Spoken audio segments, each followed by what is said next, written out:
This is my transition field of wheat. It's in year 3 of transition. I had rye growing in it in 2019, and then the next year I had some volunteer rye from a hailstorm the year before. So we had our neighbors' cows come in and do a rotational grazing kind of model, and they moved the cows every 1 to 3 days and started out with the volunteer rye, and then I ended up sowing a cover crop mix of legumes and grasses into it after that, and then the cows were on here for the whole summer.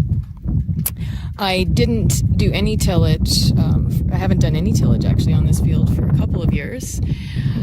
So I just went in with a harrow this spring, and I did a heavy harrow on it to spread up some of the cow patties and also just move some of the straw. We let them graze it quite low in the fall of last year because it was very dry and there was very little feed, so we kind of let them eat what they wanted, but it held really good snow. There was great snow capture, and yeah, it did its job there.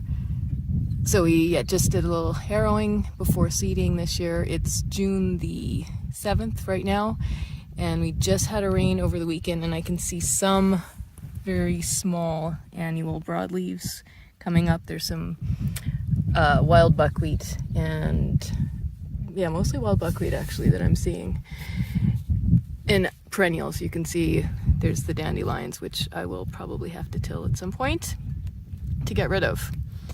But other than that, it's a pretty good. It came up very nicely. We used our SDX 40 no-till drill to sow it, and so that preserved a lot of soil moisture for our very dry spring that we've been having. So you can see that the mulch distribution is very good. It's fairly evenly spread.